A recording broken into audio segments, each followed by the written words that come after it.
to Alien Theorist Theorizing Power Hour. I'm Braden. Woo! I'm Zell. I'm Dan. What a fuck?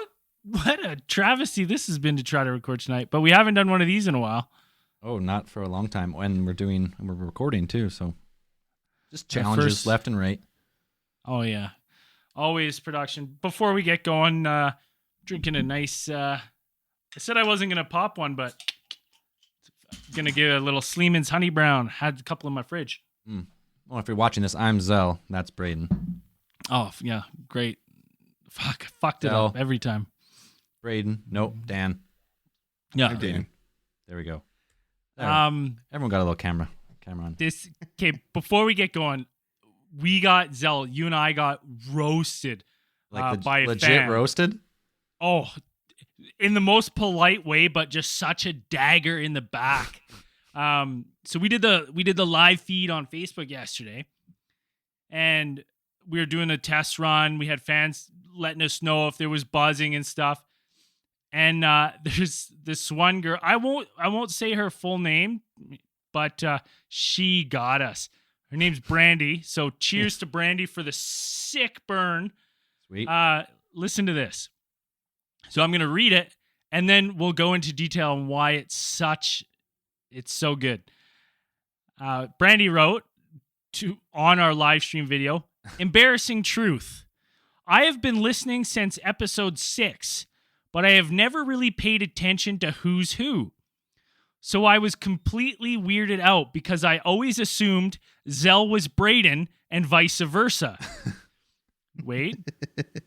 Braden, your looks suggest a bit more intelligence.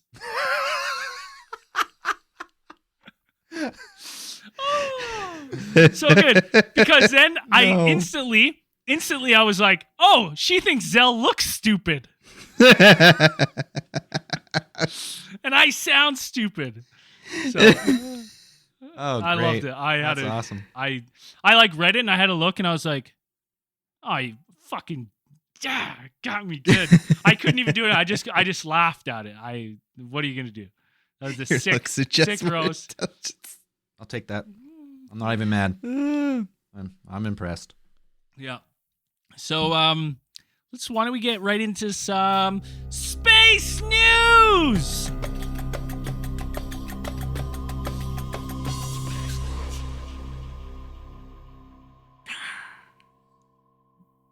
Woo! What I got? I got a couple things. Remember Uma? I do remember Oumuamua. Oumuamua? Yes. Uma Thurman. I remember Uma Thurman. She was good. She was a Poison Ivy. I liked her. Yeah, that was Love Uma probably Thurman. one of her worst movies. But She has freakishly long fingers. she's Never probably. seen her. I think she's like 6'4" too, so she's huge. An interstellar object has crash landed on Earth, according to scientists. So this is basically saying when Oumuamua first entered our solar system in 2017, astronomers declared it our very first interstellar visitor. But that was incorrect. A Harvard professor, Avi Loeb, and undergraduate student Amir Siraj, in a preprint paper awaiting peer review, say Oumuamua was preceded by another interstellar traveler that flew past Earth on January 6, 2014. So they're saying that Oumuamua is just a copycat. Just copycat flyby. Wasn't the cooler than first. heaven. Wasn't the first. Won't be the last probably either. I don't think anyone saw that and was like, that's the first thing that's ever flown by, ever. Well, I mean, the they scientists said did. that. Well, From outside of our From our solar system. outside to in. yeah, but I don't believe that's the. Like, I don't believe it. I did. I don't believe it the either. I first- believe. What about UFOs and shit? They're coming in. Yeah, it changed its speed.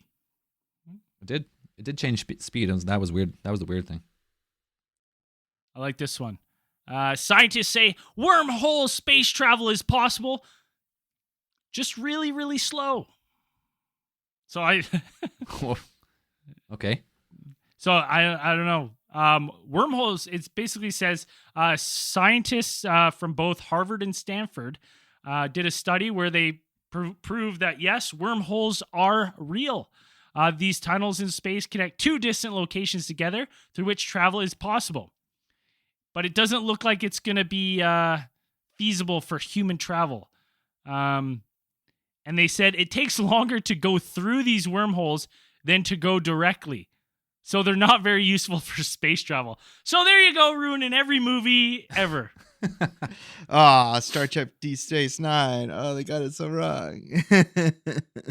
Basically, what they're saying is wormholes are the scenic route. Nice slow drive through space. Yeah, slow drive through space. I'm like, oh, okay. Well, if it's connecting the 2 points, but listen, I haven't gone to I don't want to surprise you guys. I've never gone to Stanford or Harvard. You haven't? I know. Wait, what? I know. You haven't? I know. I look suggest intelligence. Yeah, my looks would suggest otherwise, but I have not. I have very limited post-secondary education. You should be more intelligent. Hard to believe. I can imagine, but what else we got here? Saturn's moon Titan covered in Earth lakes. Well, that's kind of weird. I'm sure it meant Earth-like lakes. Because the way that title reads, it sounds like it stole our lakes, eh? It's covered in our lakes. That's our lakes. Precipitation refills some of the lakes once they drain over time, just like on Earth, confirming a long-standing theory about the moon's geology. But there's one obvious difference from Earth. Titan's lakes are filled with liquid hydrocarbons, including methane and ethane, very much unlike the fresh water found in Lake Michigan. Oh, that makes more sense. It's not horrible lakes. That sounds like a shit lake right there. Yeah, not good. That's all I pretty much had for space news. Cool. Oh, never mind. I got one more thing. One more.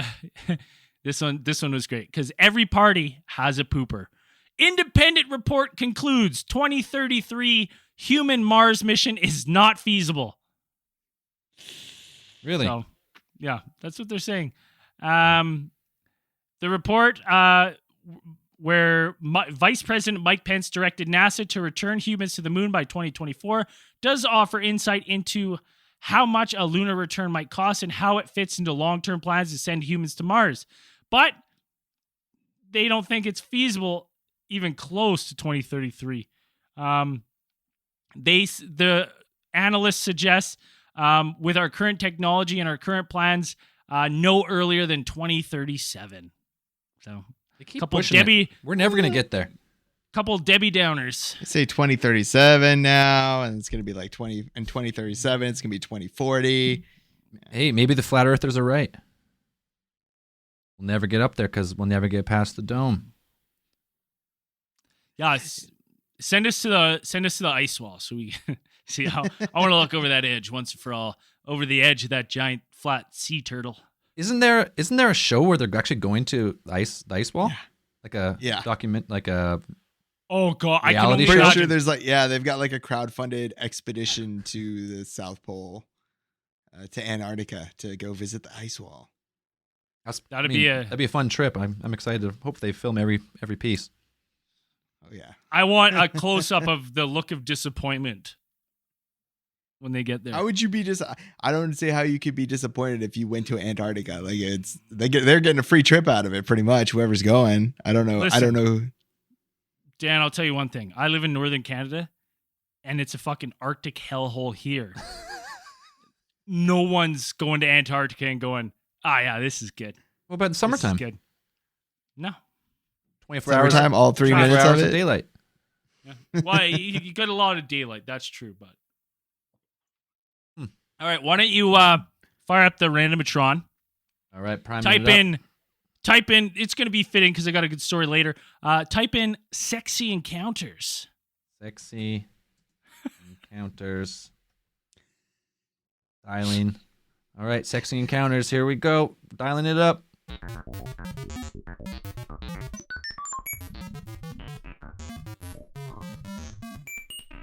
UFO.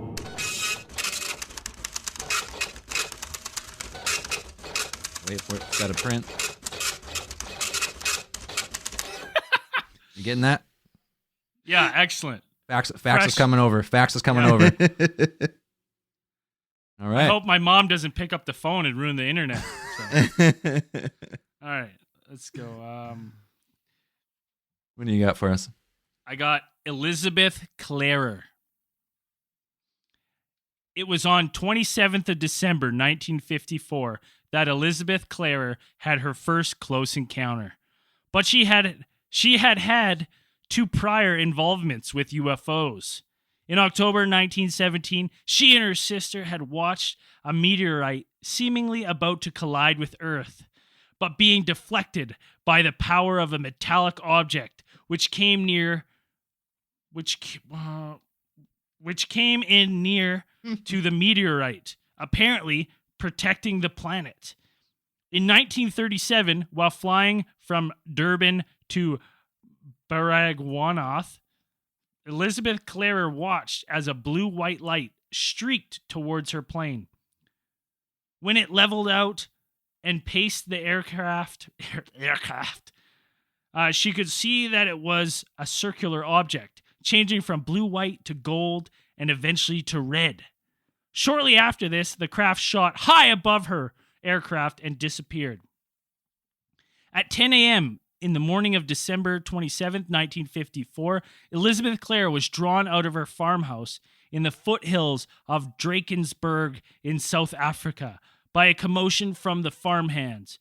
Elizabeth ran to the hill on which she had had her sightings in 1917 and saw a brilliant flash of light in the clouds above her. An enormous saucer-shaped craft, some 55 feet wide, descended towards her. The object stopped some 12 feet above the ground, hovering near her, and although she was afraid, she resisted the temptation to run. The whole of the ship was flat and rotating around a squat dome. 3 portholes faced her, and in one of them, she could see a humanoid looking out at her. He seemed to view her nonchalantly, while she was attracted to his good looks. The aliens? Yeah. As he was just like, Gave her the old. I just came through a long trip through a wormhole. I mean, probably everything looks good. No interaction took place, and the craft took off. In April 1956, Elizabeth had a compulsion to return to the farm and to her, quotes, flying saucer hill. When she reached it, a spacecraft was resting on top as if waiting for her. This time, the humanoid was outside the craft. He was tall, with a deeply lined face and clear gray eyes. High, prominent cheekbones, white hair. He wore a one-piece, cream-colored suit. As he took Elizabeth's hand, he said, "Not afraid this time?"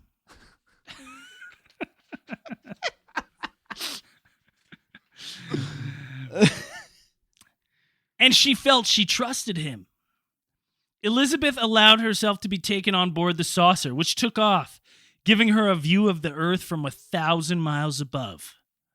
The saucer took Elizabeth to the mothership, which was peopled by many like Akon, the name of her contact. She was also... What's your name? I'm Akon. I think she ran into some loose prisoner. Yeah, one-piece cream suit. One-piece cream suit. It was numbered. It was numbered on the back, and he was shackled. He was wearing shiny bracelets that were joined together. To the mothership, which was peopled by many like Akon, the name of her contact. She was also shown pictures of the aliens' home planet, known as Meton. The people there are apparently vegetarians. There is no politics and no money, no arguments, no war, and no disease. They can travel anywhere in our galaxy, but cannot move between the galaxies. Akon's main reason for his meeting was to recruit Elizabeth for a breeding experiment, but his approach was with love and compassion rather than the clinical or aggressive approaches of most such contacts. In this case, Elizabeth fell in love with Akan, became pregnant by him, and spent the last 4 months of her pregnancy, up to and including the birth of her son, on Akan's home planet, where the child now lives with his father. I assume they split up and they're splitting custody. She gets him on weekends. What? I don't know. Yeah, what? Elizabeth Clare has written her own story in her book, Beyond the Light Barrier. They just left her. Why wouldn't they keep her? What's the harm of keeping her on the planet Matan? Huh. Like, did things go that sour and awry that they're like, hey, that's not working? Like, like we should split up. I'll keep him like this planet because there's no arguing. They're like, listen, like he's just gonna stay here. He'll come visit you every other weekend. Like, is she paying alimony, child support? Yeah, what's the scoop? I want to here? know this arrangement. What's the scoop? That's an old time Randomatron story right there. Oh, yeah, that is an old That's timey a one. classic. That's right up there with. But it was sexy. It was sexy. sexy. Not afraid this time. Are we? I imagine him like in the porthole looking nonchalant, like, I guess. His buddy's in the back. Would you? He's like, I guess I would. She's an Earth 6. Yeah. She's a Matan. She's an Earth 7, but a Matan 3. We're on vacation though, so yeah. I guess it's okay. Okay, I got one other story before we get into the power hour. I have this buddy Dave. Dave was like doing this trade show volunteering. He loves huge fan of the podcast. And some guy came up to him and was like, "Hey man, it's like a trade show. So there's like people come in just like looking at booth. There's like, like churros and those like little like stacked potato chips on a stick." And this guy like comes up to his booth and he's like, "Hey man," he's like, "Oh hey, like what can I do for you? Got any questions?" He goes, "Yeah, I got one question. Does anyone come to talk to you about all the cows?" And like, I can't say Dave's job because he didn't ask me, but he had nothing to do with cows or livestock in any sense.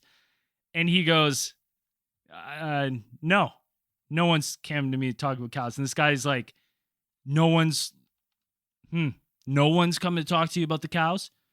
About them going missing? And Dave's like, Dave right away, because he's a huge fan of the show, he's like, whoa, like, what do you mean? What's up with these missing cows?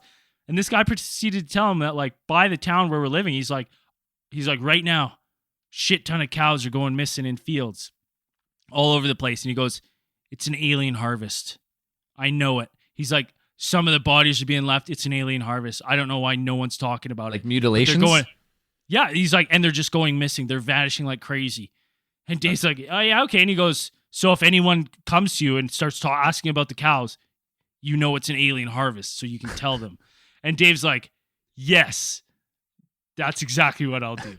So I've been trying to find out. I was like, I've been like Googling it, seeing if this guy like writes blogs. Cause I'm like, I want to know more about these cows going missing near my home, my hometown here.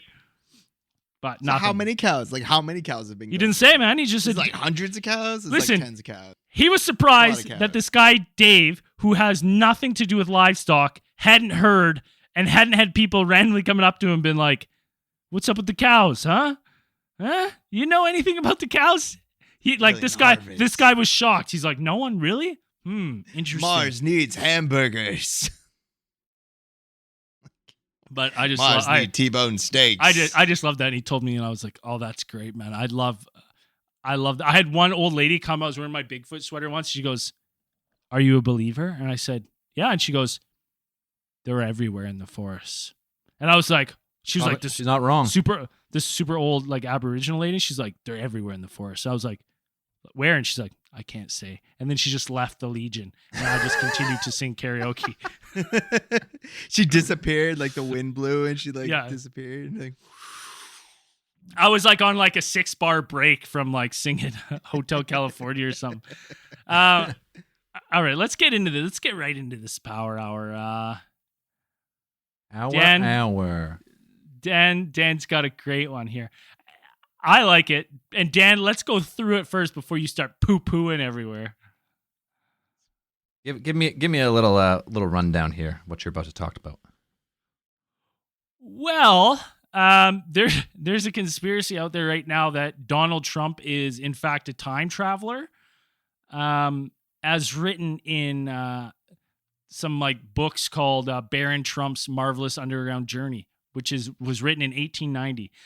Dan, why don't you get into a little bit what these why is this a thing, Dan?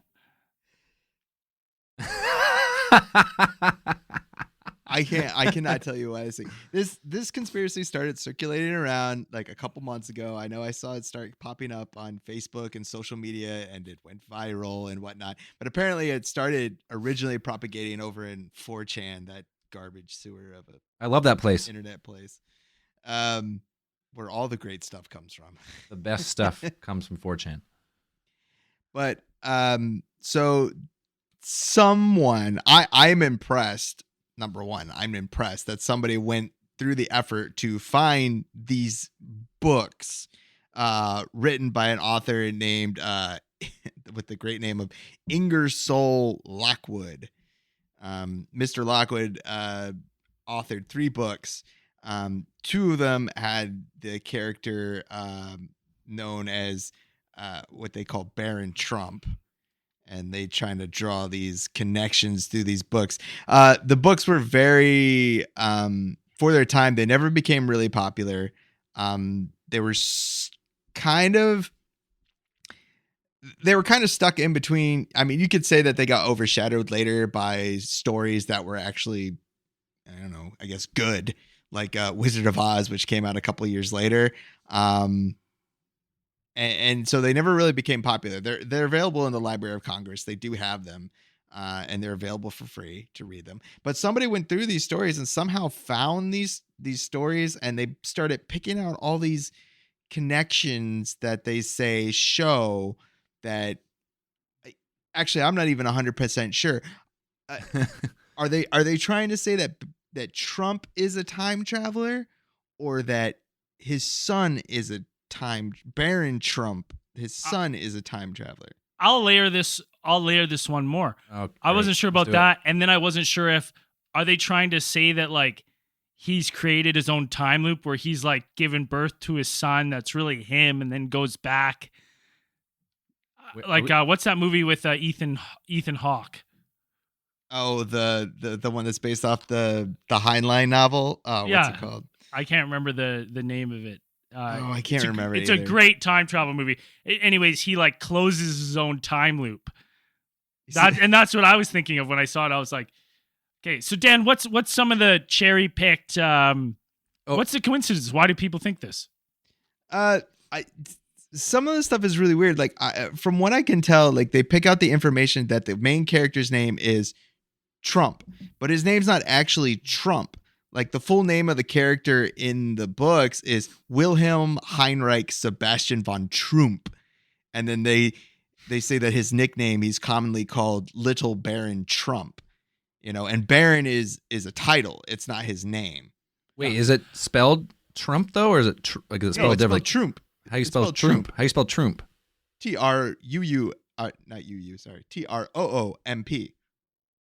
Oh, yeah, that's a little different. Like I read it in the book. Like I actually read. Yeah, you actually read the whole book. You read like most of the book, didn't you? No, I didn't read the whole book. Because it's big really, book. It's really dense. You read enough. Enough to know. I read enough where I was like, okay, yeah, this is crazy. But it's spelled Trump, and then it does spell it later. It says commonly called Baron Trump, and then they change the spelling. Not the conspiracy theorist, but the guy in the actual author changes the name to Trump. Just so why like for those who don't know, Baron Trump is also Donald Trump's youngest son. Yes. Is named Baron Trump. Right. So that's one of the connections that people start to make with this. And And then from what I was reading is Barron Trump also has like a mentor in this book who like teaches him the ways of the world. And his name is Don. Oh, there we go. Now I'm getting on board now. And then people are like, well, that's Papa Don Trump. Donnie Trump. Papa Trump. I wish I could zoom in more on Dan's face right now.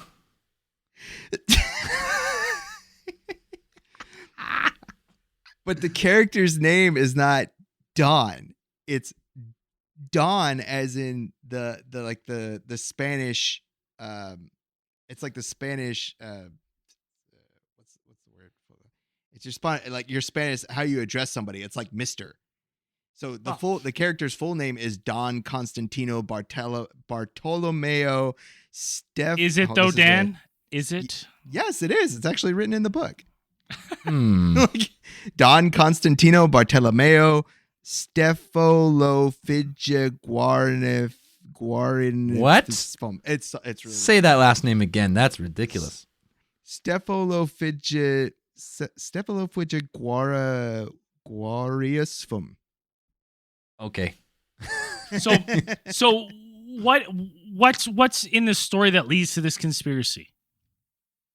So we have some loose connections and some similar names. Yeah.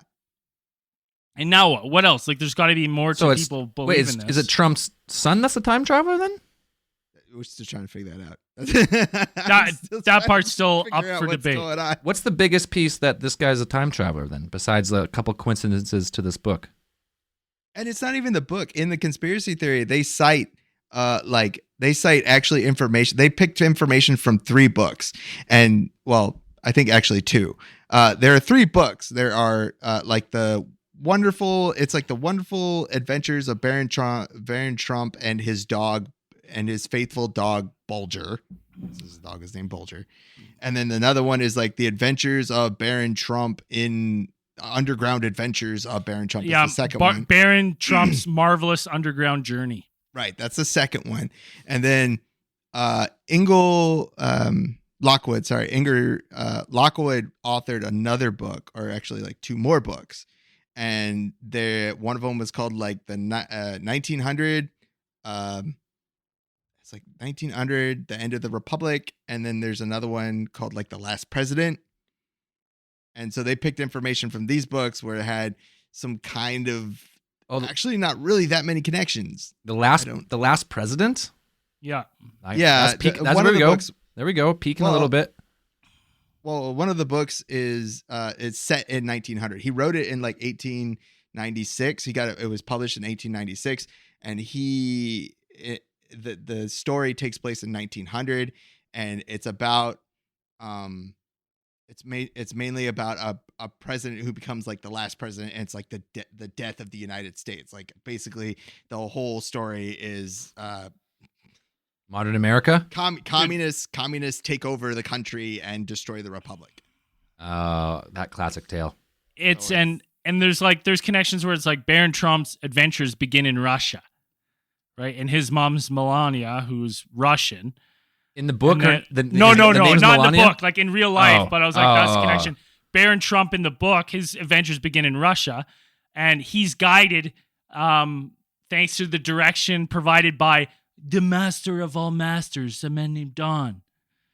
And I was like, ooh, that sounds very, very Trumpish, the master of all masters. But like, there's like this weird scene in one of the books where it's the Fifth Avenue Hotel. There's an issue where there's like a mob and stuff, and troops are trying to save it. But that's also where Trump Tower is Fifth Avenue, New York. Well, the thing is, number one, Melania is not from Russia. She's from Slovenia. Well, same. No, it's not the same. It's a different country. Different. Was Slovenia? Wasn't it part of? It's like saying people from the Ukraine and Russia are the same. You go to Ukraine and you say that people from Ukraine are from Russia, and you will get your ass kicked. Yeah, but was Slovenia part of the Soviet Union at one time?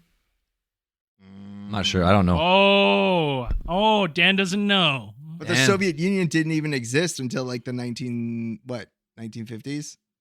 No, 1940s.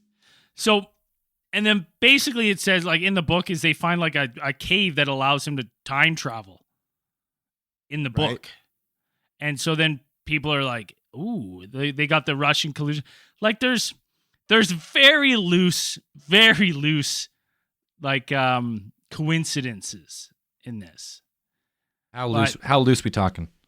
As loose as Dan's saying, like the names aren't the same. Like people are making these like, yeah, okay, Donald. But I'm like, oh, the one weird thing is, so they're like, well, how obviously Donald Trump's not going into Russian caves. Like he's colluding with the Russians. And then I was reading an article today about Donald Trump's uncle, John Trump. He was like, after Nikola Tesla passed away, John Trump was like, he had to go over all the leftover documents that, like, of all Nikola Tesla's like designs and stuff. And then John Trump, after going over like, you know, one of the the smartest, the most innovative people in history, he goes, I've gone over all these documents. It's all garbage. There's nothing here. Nah. All garbage? Yeah. Yeah.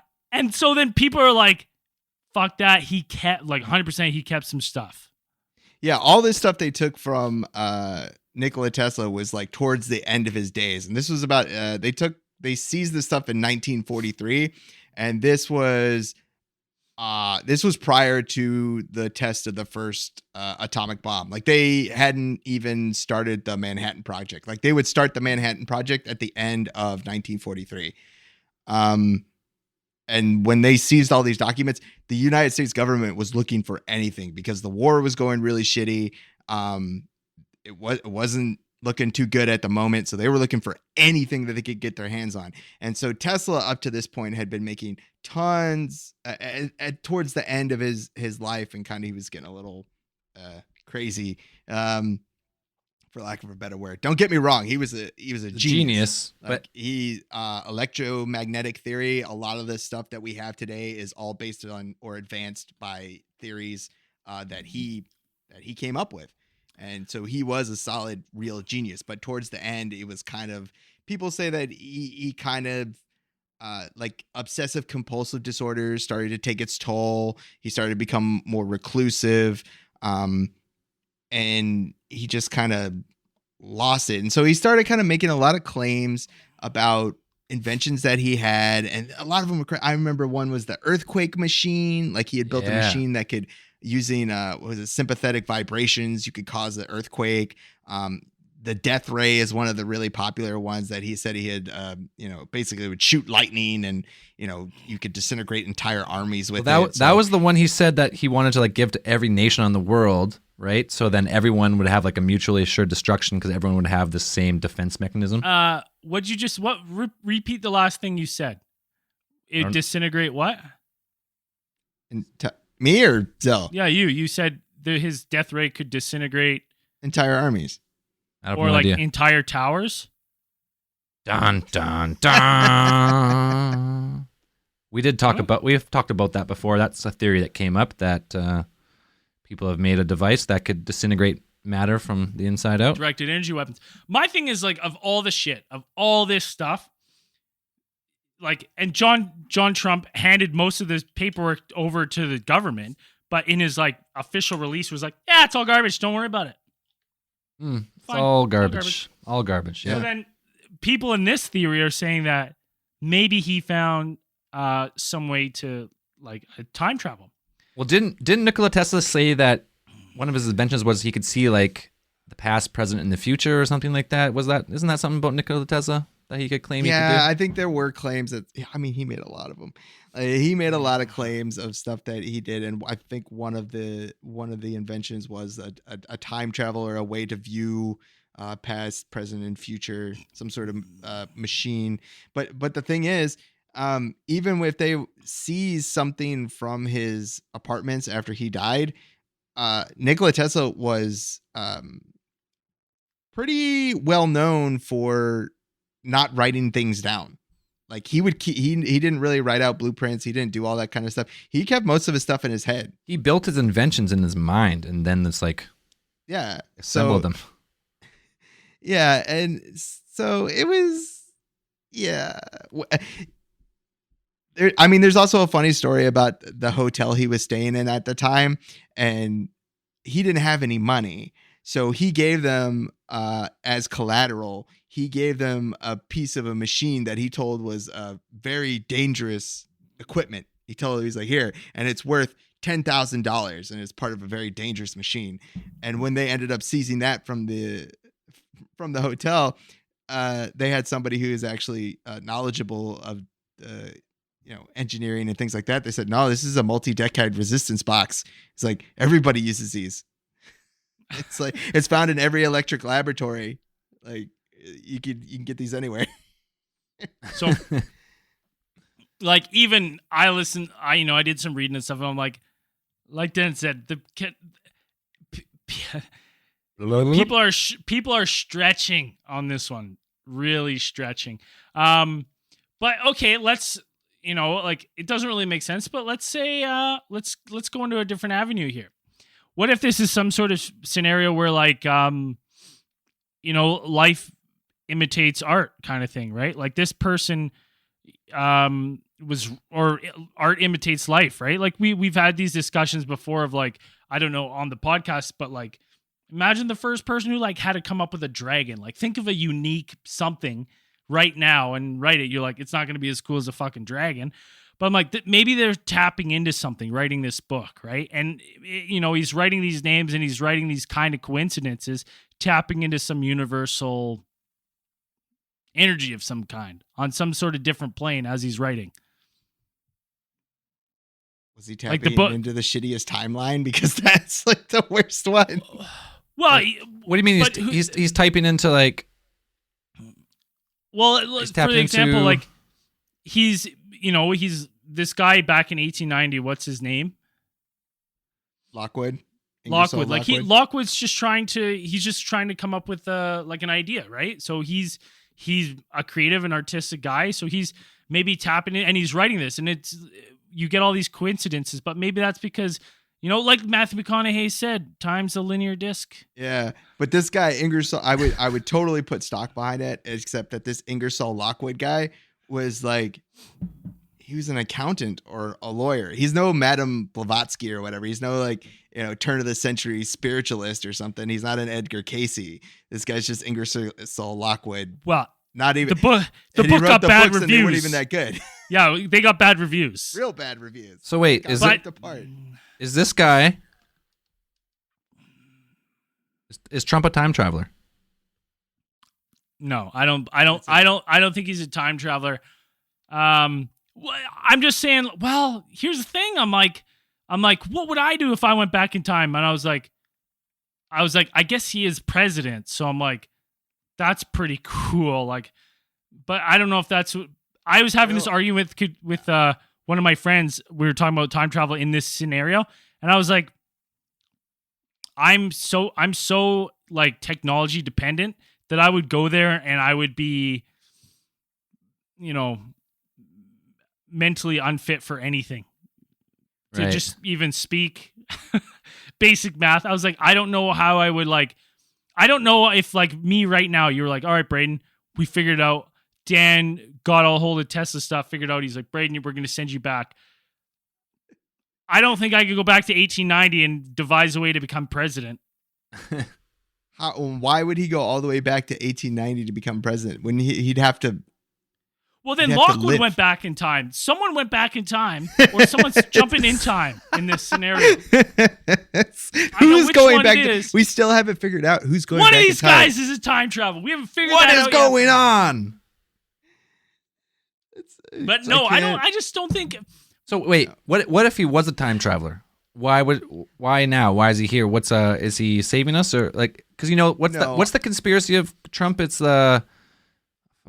if he somehow had access to a time machine and somehow figured out how to work it, I would more believe that this is the Back to the Future 2 scenario, or is it Back to the Future 1?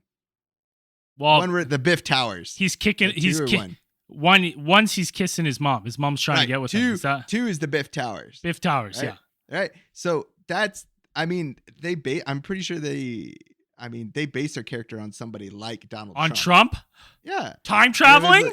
It looks exactly like him. And it's just like, it's almost the exact same thing. So if Donald Trump were going to time travel, it would be something like that. Like he was, like he went back and he got the sports almanac and he made a bunch of money, or he got some, speculation. But the problem is he didn't make the money. Like it's not like I know. He's like acclaimed.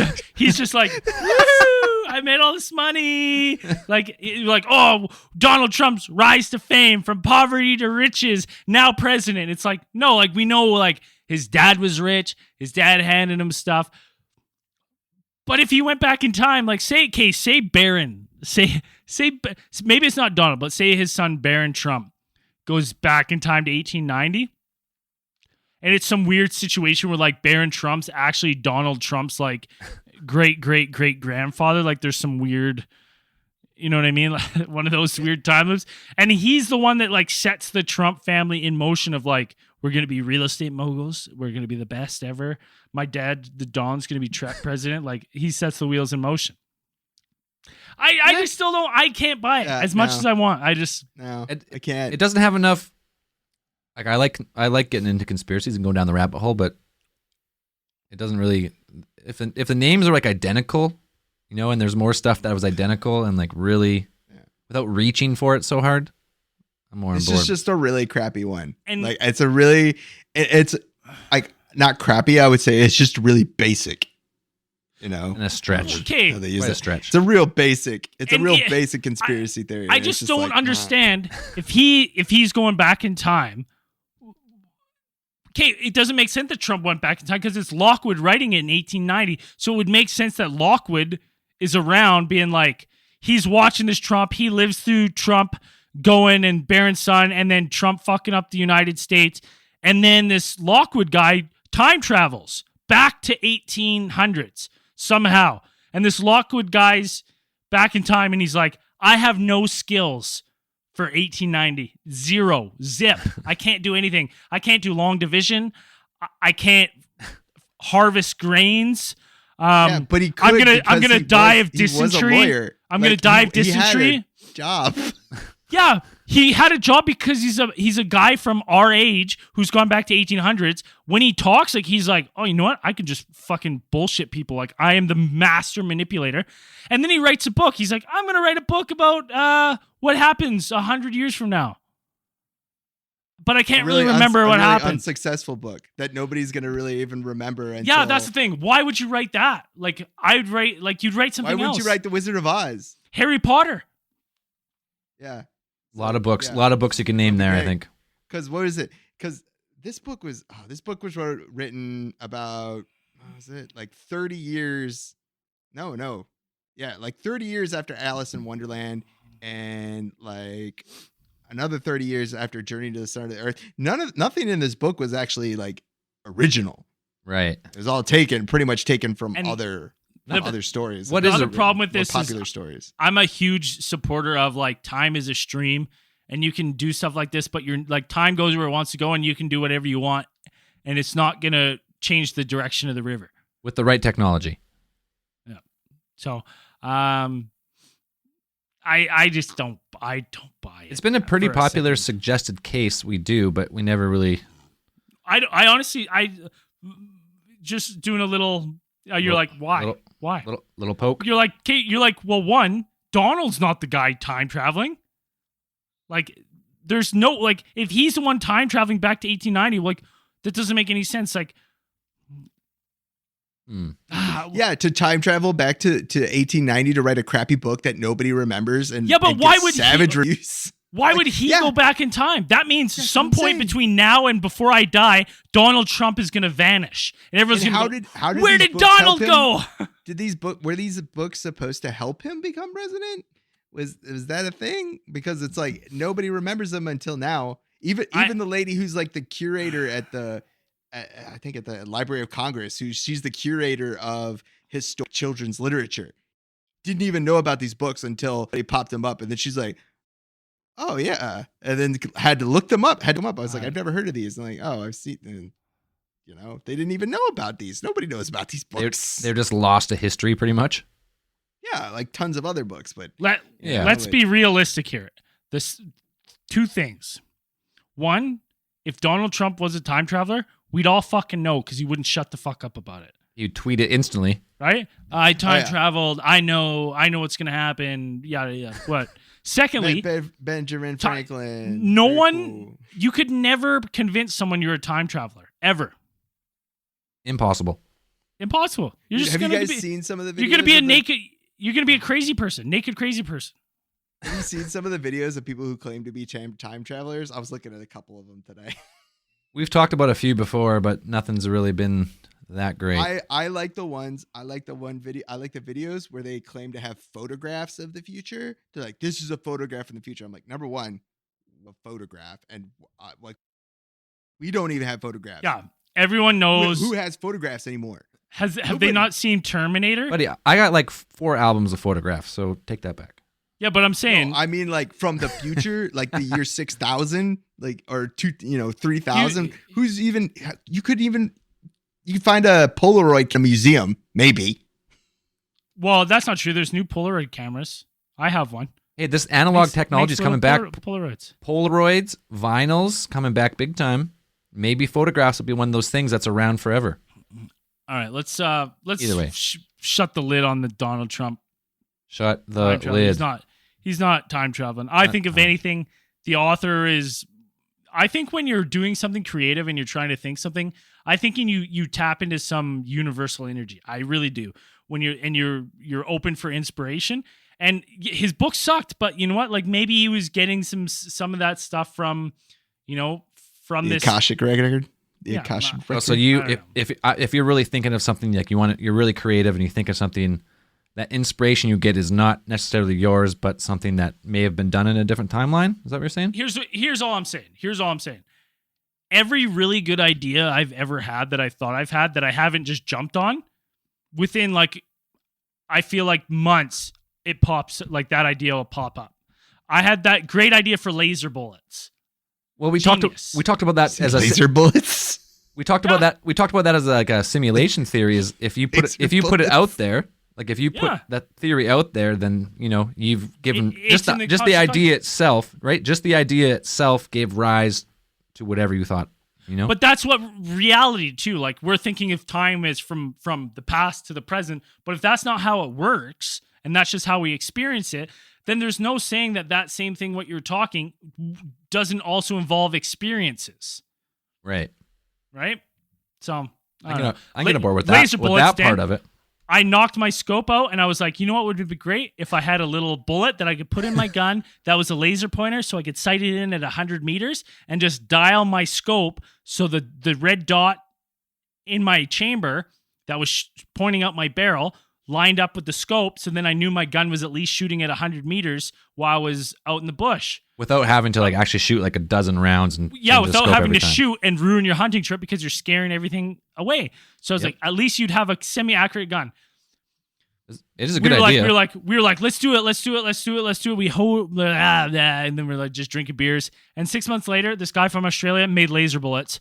And Is he rich? well, I don't know Rich if as he's fuck rich now or or not. what? I mean, but He just he reached into the ether and But snatched he- it out. snatched it exactly. That's what I'm saying. I put it out there. Now he's making it. He's willing it, right? So, anyways, that's what I think. Let's close the door on that one. I got a quick one here. So we all know Walt Disney allegedly is cryogenically frozen, waiting for scientists to thaw him out, Get the technology defrost him. Yeah, defrost him. Yeah. So they're not sure it's either his entire body or just his head cryogenically frozen. So the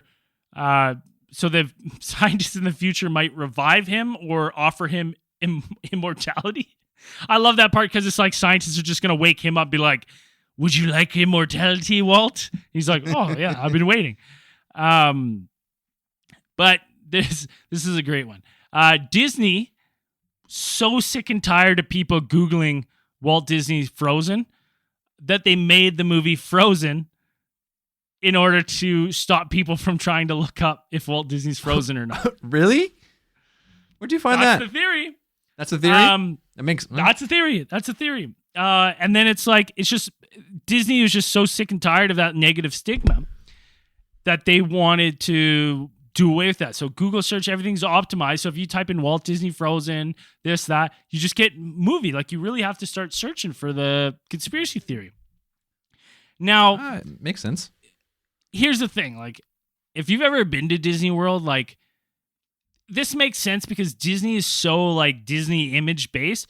When I was there, the one thing that fucking annoyed me was you would, like, go, I'm an adult. I don't have kids. So I would go up to, like, another adult who works there, and I'd be like, hey, which way are the washrooms? And this, like, adult lady would turn to me and be like, oh gosh, the bathrooms? Is that what you're looking for? Well, they're over there. Ha, ha, ha. And you're like, Listen, bitch, I'm What? 30. you're like, what is this? Like, just, can you just talk normal? And they all talk like that. They have to. Yeah, they That's, have that's to. their job. Yeah, they have to. But That's like, their job. but here's the thing. It's like, I get that that's their job when kids are around and shit.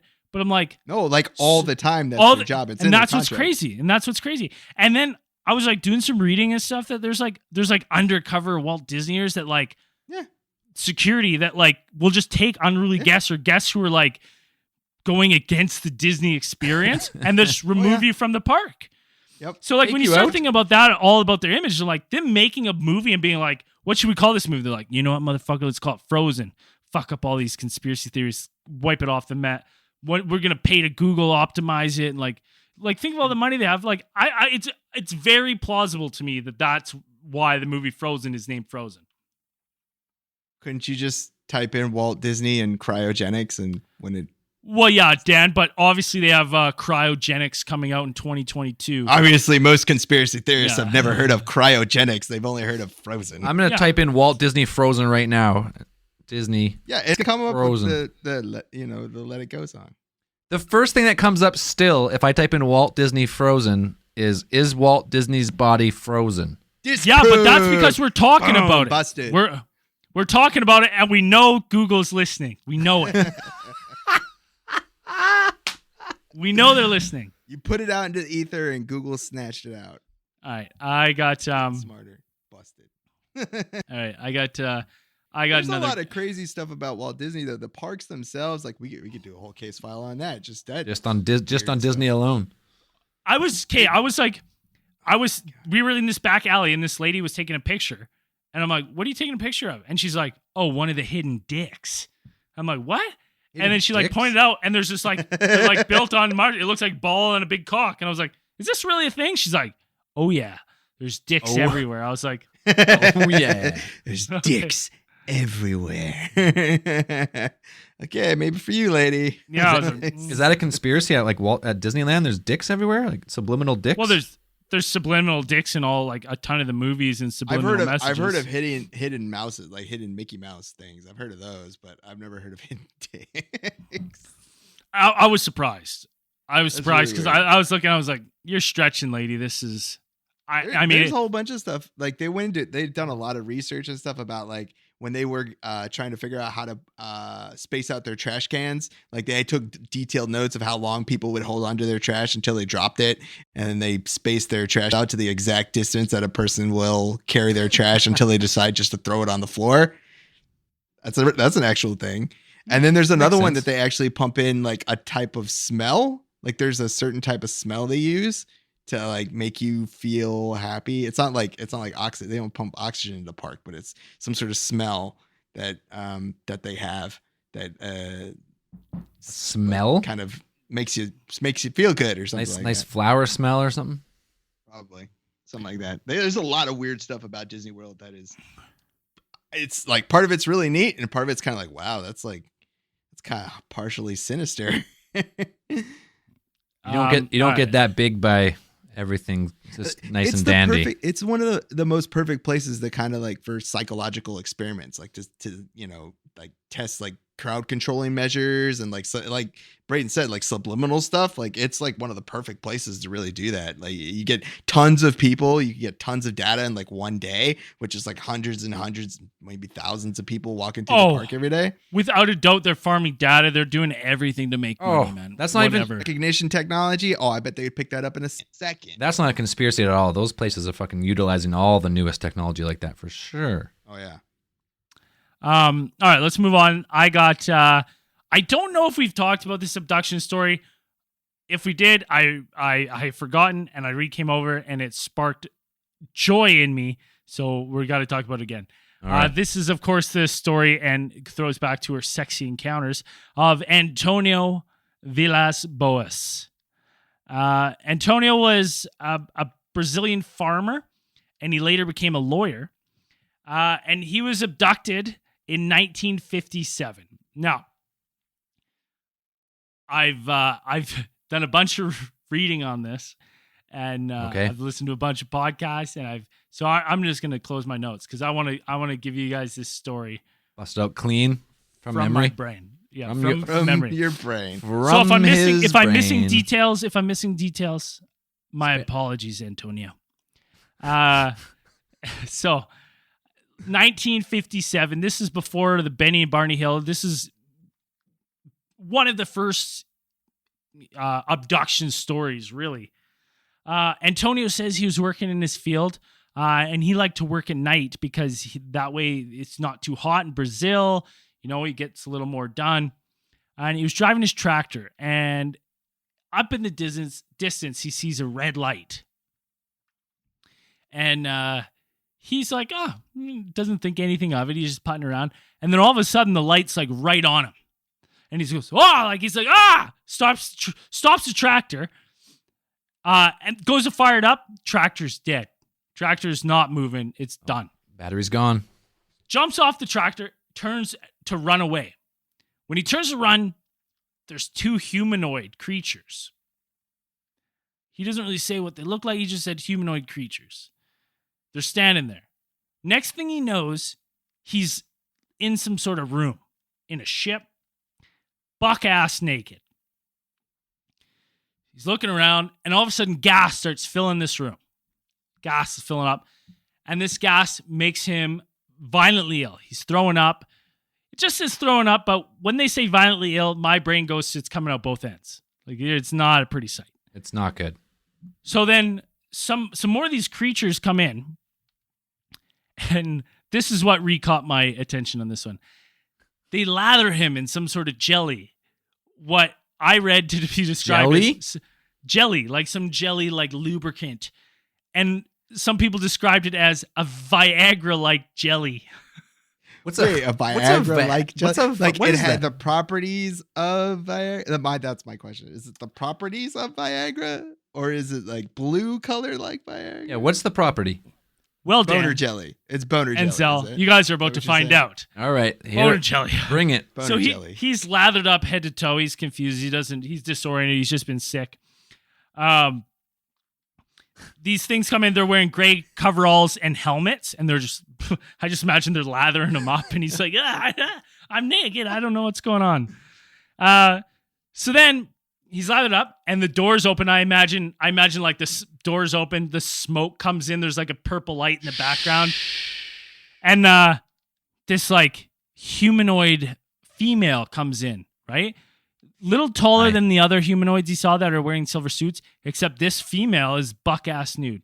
She's got white hair in a bob cut, but she's got red pubic hair and red armpit hair. So a bob cut, eh? A bob cut. Okay. That's what the pictures described.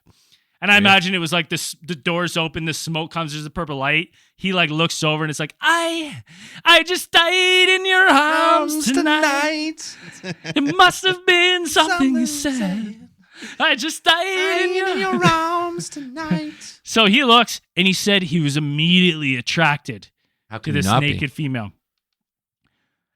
They just start doing it. They just start straight to the coitus. No foreplay? Just right in? No, just right away fornicating. Oh, that's what all the lathering was. Yeah. That's what foreplay. So that was the blue jelly. He said after they lathered him with the Viagra jelly, he just felt this like animal-like attraction to this alien. Had to go. The only thing he said, he said she had cat-like blue eyes, like really big blue eyes like a cat, and Yeah. a very pointed chin. I thought this was a little braggy, What- but he what was about- like, we had sex 7 times. And I was like, okay. No one has sex 7 times All in right. a row. Get he, real. he claims he was only gone for 4 hours, and you got to you think guys 2 have never hours of that was him obviously- puking. You guys have obviously never used boner jelly before because I guess so. I guess I you've haven't not been lathered head to toe in boner jelly. I haven't been lathered in blue Viagra jelly and then have sex 7 times in a row. This is in true. 4 Boner hours. jam. So Antonio, Yeah. Antonio says he's like, like they're like, Antonio had sex 7 times. He's like, yeah, it's crazy. That's not even the weird part. She wouldn't kiss me. Every time I tried to kiss me, she would just bite my chin. She would just nibble my chin. Maybe that was kissing where she's from. So he says they just stopped. She got up, she rubbed her belly, and pointed to the sky. And Antonio was like, "Oh, I know what that meant. She was taking my baby that I just put in her and was going to raise him in space." Baby, he put in her 7 times. Yeah. Interesting. So, next thing he knows, he said, "This is great. I got to read this part." I get it. So Get it out. Antonio said the female afterwards, after she rubbed her tummy and pointed to the sky, seemed relieved that the task was over. So, which task. this kind of angered him. So he was a little angry because he felt as though that he was just no more than a mere stallion for the humanoids. She used him. He felt degraded and used. I feel a so human bad male. for him. I feel bad for him. He was given back his clothing. They gave him a tour of the ship. He attempted to take a clock-like device as proof for his encounter, but they got mad at him and they prevented him from stealing. He was then escorted off the ship back to the farm, and he watched the globe soar away. Okay. Now, Antonio was 23 when this happened. He was a farmer. Antonio has maintained that this story is true his entire life. He's since passed away. Rest in peace, Antonio. He died in 1991, and his entire life he claimed that this was real. Now, some of the evidence that this was in fact a true abduction is that a couple days later, Antonio didn't just go and tell everyone this. He wasn't just like, "Hey everyone, hey amigos, guess what I did? I had sex 7 times with an alien in 4 hours." With an alien. He went to the doctor and he had all these weird burns on him and like marks on him. And he was dizzy, he was disoriented, and the doctor couldn't figure out what was wrong with Antonio. He didn't understand these markings and stuff.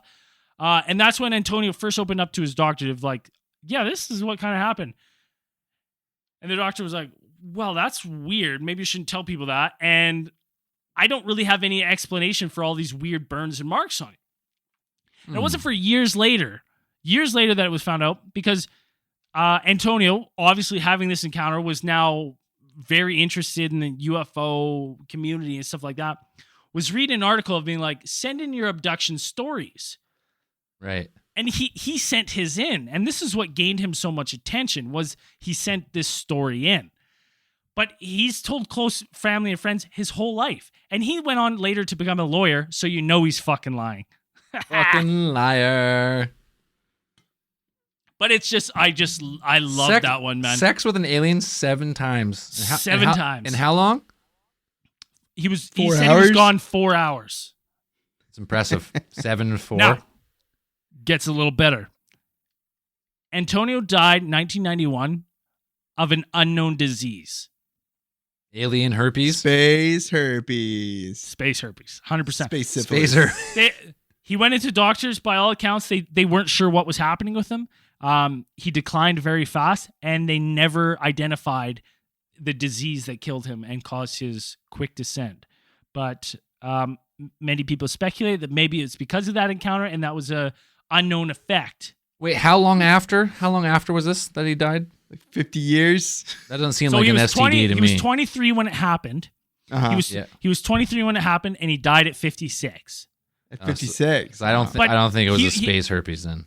He went Or on to syphilis. live, but he went on to become a lawyer. So like, you know, he died in 91. So it was like, he was obviously like, I imagine being a lawyer gives you a little bit better of a lifestyle in Brazil to have access to medicines and stuff like that. A big Right. assumption, obviously, because there's probably some lawyers that don't do very well, but I would just like to think that that's the case. But unknown disease. So that was interesting. Well. Now I just love this space jelly, the space Viagra jelly. Space blue Viagra jelly. Yeah.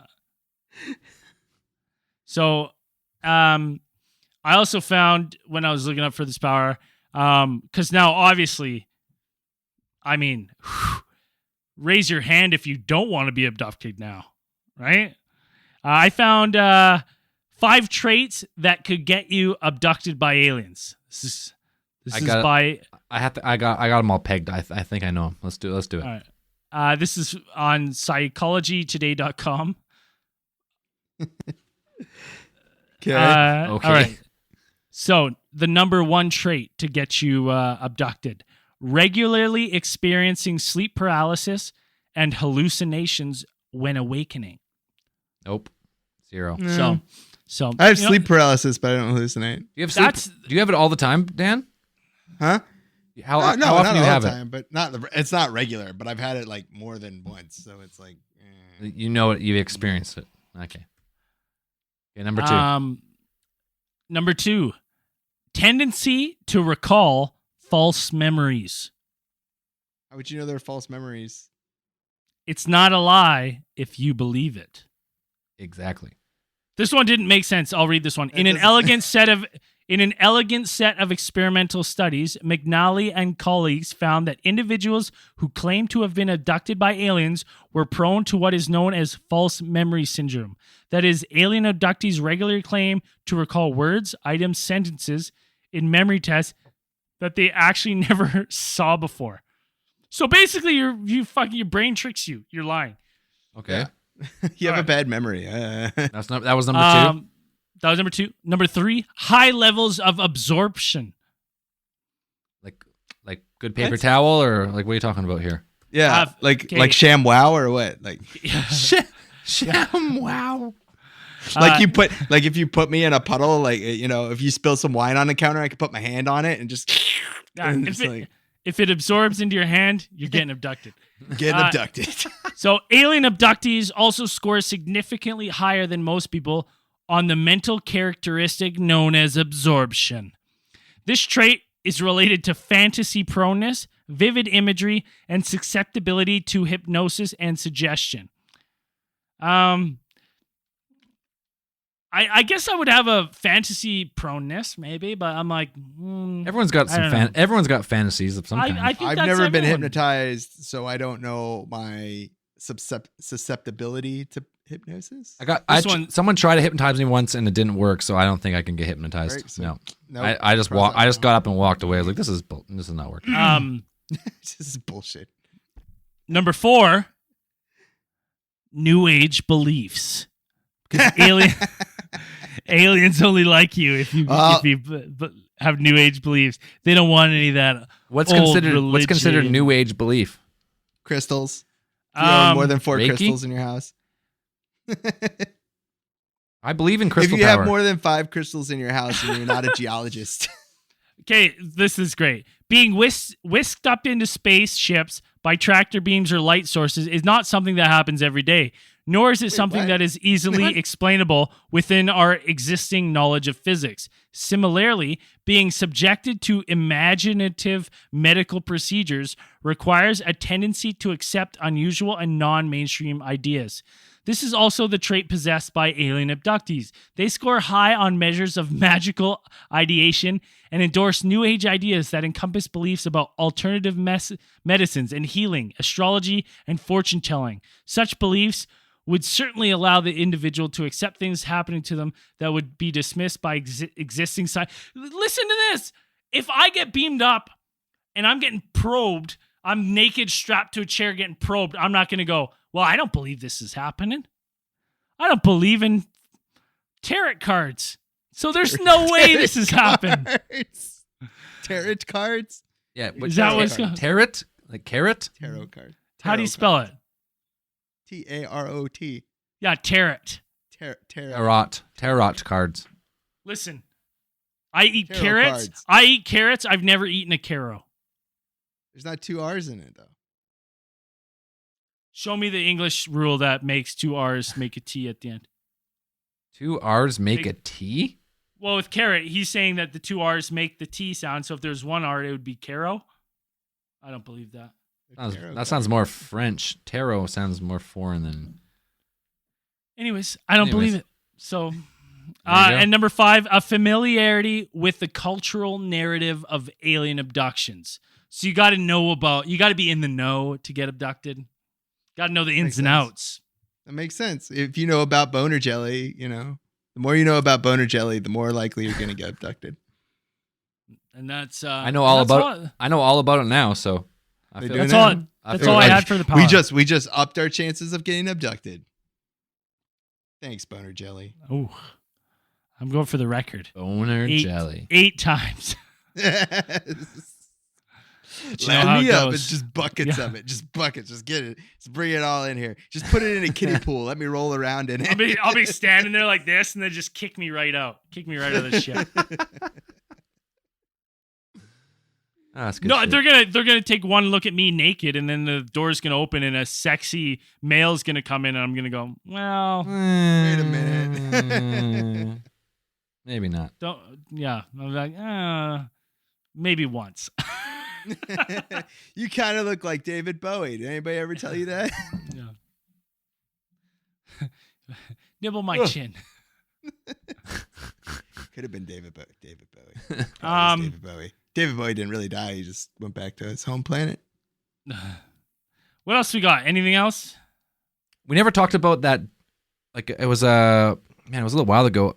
That fucking asteroid that exploded above Earth. No one's seen it coming, and it was like 16 times the size of like What? Hiroshima bomb. What? Talking about the one that exploded over the ocean? Yeah, and no one even seen it Yeah. coming. Nobody saw it coming. Yeah, Or nobody saw it. I don't think anybody saw it explode. I don't know if they knew if it was That's No, they didn't. absolutely terrifying. They didn't know it was coming, and they didn't see it explode, and it caught everyone completely off guard. And this fucking comet or this like meteor just hit the atmosphere and exploded. Something like it's the biggest one since that one happened in Russia in was it 2013 where it blew all the windows in the town. Right. This one happened over the ocean, so there was no damage or anything. But it just Any goes to, tsunamis or anything? That's crazy. no, it's an air burst, right? So it hits the atmosphere, it's going so fast that it bursts on impact to the air. Oh, It doesn't actually hit the ground. But that's, do you think they'd tell us? You think they'd tell us though if they had one? Like, I don't think so. I don't think so either. If I think they saw one. If they saw one, they'd be like, "Fuck." I believe they try to do something, but I don't. I Oh think- man, imagine if that's why there's all of a sudden the space race now with all these millionaires trying to get off the fucking planet. It's because they know something. Like they've been approached to fund these projects to because they're like something's coming.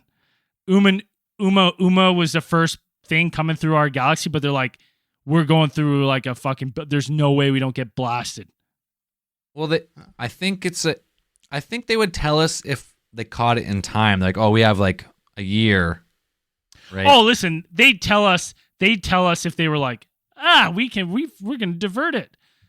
That's what I mean. but But if it showed up and it's like, oh, it's hitting in 4 days, it's a global killer. We didn't see it coming. It came from a weird trajectory where we weren't watching. They're not going to tell us. It's just going to hit. That's it. I don't think even a year. You push that a year. They find it a year. They're like, this is gonna hit within like about a year from now. I don't think they tell you shit. No, I think a year is enough time to maybe try and do something though. Yeah, but what I'm saying is I think they'd do something in secret, like behind the scenes. They wouldn't tell anyone until it was a success. Well, I think it's something that big. If they were trying to keep it, whoever it would be leaked. That something like that they would be already, leaked. they already launched a thing that they're going to try and do it already. To They said they're going to try and do it. divert an asteroid. Yeah, they're going to do it Why are they practicing? because that's something everybody's worried about. Here's the thing. So how do you think it would leak? Some scientist who's like, you know what, the world needs to know about the end of the planet. I'm doing the right thing. Yeah, and he's on the street corner with a sign saying the end is near. No, he's gonna I think he would do that. He's a gonna- scientist. he's gonna leak the trajectory of the asteroid, and he's gonna do exactly what we're doing now. He's gonna live stream and he's Online? like, oh fuck yeah, 100 live stream, no filter, like it's coming They right just- out. They just take it right off. Boop. Yeah, but if it's live, you see it, and then it might get taken down after. But once someone sees it live, someone saves it. It's like you got it. It's gone. I think they can shut that shit down. They just don't tell us. I think I don't think the internet is as free and like willing as we think it is. I think they can shut that shit down in a heartbeat. Control the narrative. I think you're control what information. I gets think out. you're underestimating how much stuff is broadcast over the internet at one time, and there's no way to tell exactly what's going to come out until it comes out. Worrisome. Well, we won't find out till the asteroid hits, and we're all dead. And I'm going to tell you, told you so. Anyways, it just goes to show you that because what's Apophis in 2030 or something? It's going to come close to the Earth and it's not going to hit, but they think it's going to come back around one more time, and a few years later it has a higher percentage to hit the Earth. And this, I can't remember how big it is. I'm just talking from nowhere here, but they're worried about it. By that time, we'll figure out how to move it. 'Cause what's Apophis? Wasn't that like the Egyptian god of Apophis. death or something like that? Or was Office. it Apophis? Why would you yeah. name that asteroid that? Because it's 'Cause going to hit the come Earth. smack us and blow us up. It'll fucking kill us. We're dead. No. I mean, I think it's going to be, NASA's going to have to, step up their game. I'm thinking just jet engines with drills on the end, and then you just like drill it into the side of the comet, and then you just like kick them into overdrive, and you just like push it. You just turn on the afterburner and push it like Yeah. just a one degree Just off like, that of would be- orbit, wow, and we're that'd be good. Awesome. Send a Yeah. nuke and just blow up just a monster nuke like right beside it as it comes off. That's 'Cause you too wouldn't- unpredictable, though. No, wouldn't have to move it far. You wouldn't have to move it far, just a little bit. no, you don't want to do. But you wouldn't know if you don't want to break it into pieces like in Armageddon. Yeah, if you blow up the nuke on the surface, it turns into like a scatter shot and just destroys the planet even worse because there's multiple impacts, and it's even worse.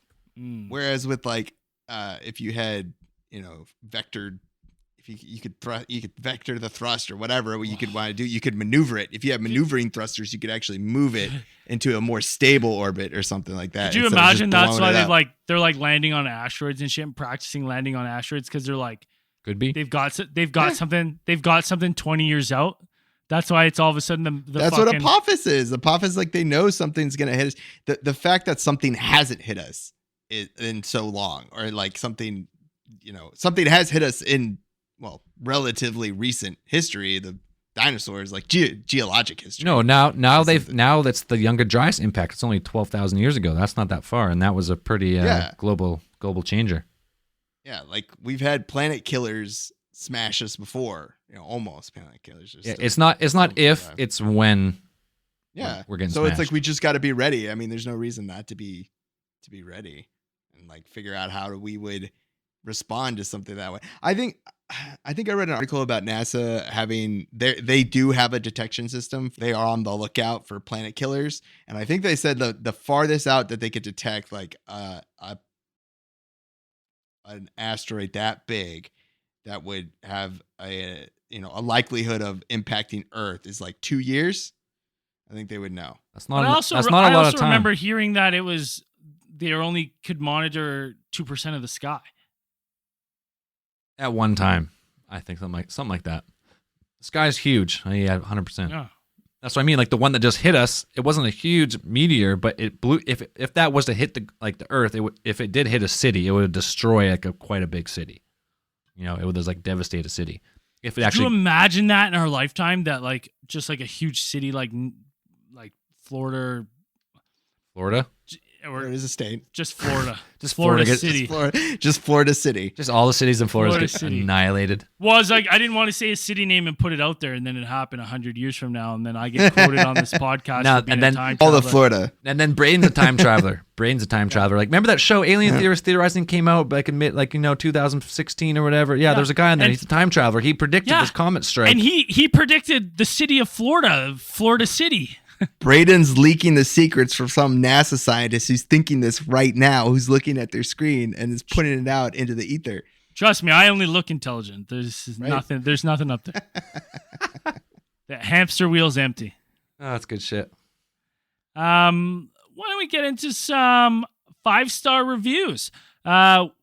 We said we didn't have a lot last time, and our listeners came through. We got a whole bunch of 5-star reviews. This one's from Avalanche. Mr. 1185. My favorite.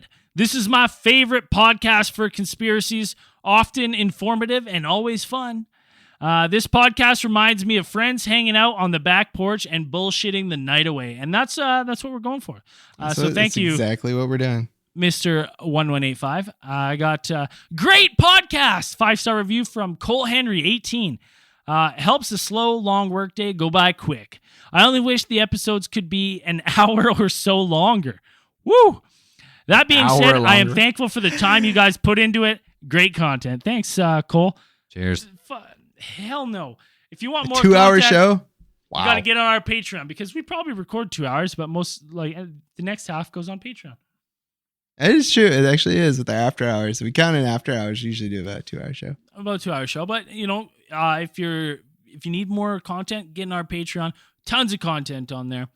We got Entertaining by Frank Curve from Canada. Fun and entertaining to listen to. Like how they sway from topics, but are the real things back in to keep you interested.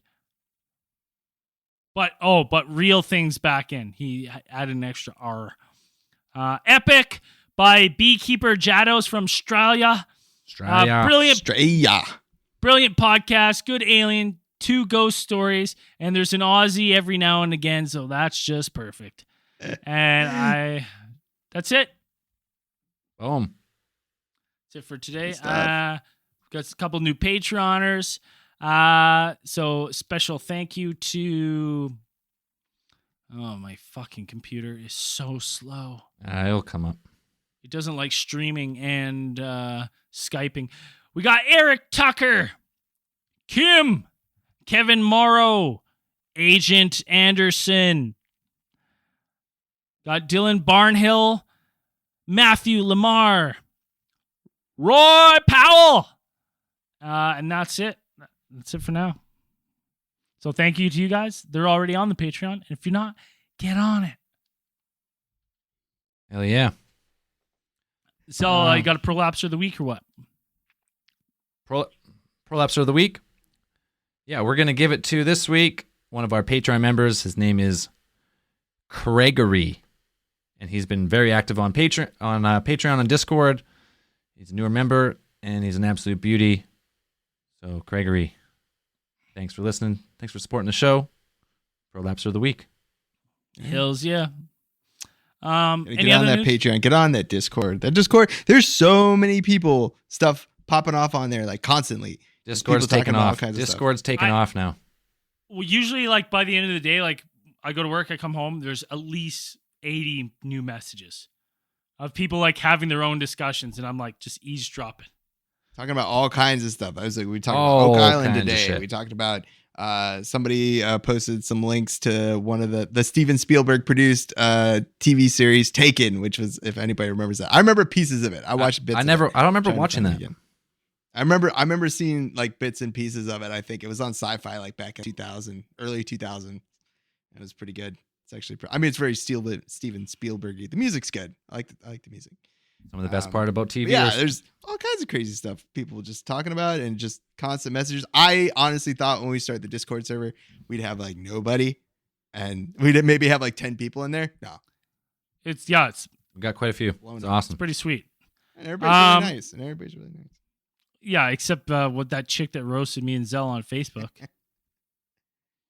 Unreal. warranted. You know what? Actually, this is the first video that we're going to put out on Patreon, what we're recording right now. So, Well, I'd rather sound stupid than look stupid. good shit. Anything else? Anything else you got to plug before we wrap this one up? If you're in Canada, my band, Lucky Monkey, on tour. Come to a city near you. Look us up, luckymonkeymusic.com. Give us a listen. Come listen to some rock and roll and talk about some aliens. It's going to be awesome. And I forgot. We got some news too. Don't forget, come visit your boys at Alien Con. June 23rd to 24th. That's wrong. That's wrong. 20 to 23rd. 21 to 23rd. 21 to 23rd. We are going to be in the Meteor Room at 2:45. We're about 2 o'clock on the Saturday. Saturday, June 22nd. We're doing a live power hour, pretty much exactly what we just did, but only an hour long because we have a 1 hour cap. 1 hour cap. We can't go over. So it's gonna be so fun. We're gonna be the Bruce Springsteen of Alien Podcasts. We're not going till they turn off the lights. 7 encores. Just get escorted out by security. And even more exciting, there is a podcast and conspiracy podcast fan meetup Friday night. Scum and Villainy. I think it's at 8 p.m. I don't have it up with me. 7 or 8. Scum and Villainy in Hollywood, or is it West Hollywood? Somewhere over there. West Hollywood? Somewhere cool and it's called Scum and Villainy. We can't even believe we're invited. You got blurry photos. You got Somewhere in the Skies. You got Mad Scientists, Hysteria 51. The who's who of the who's who are going to be there. And your boys are going to be there. And if you've come to any one of our fan meetups, you know we're going to be a good time. And we'll probably find some karaoke later in the evening. We might even just fucking sing some karaoke. Or karaoke will find us. That's how it works. We might be up at the bar.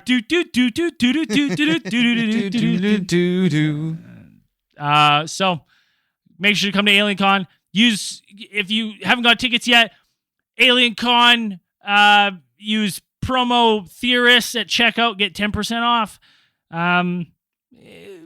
You know what? We might even have a surprise guest or two. We don't know.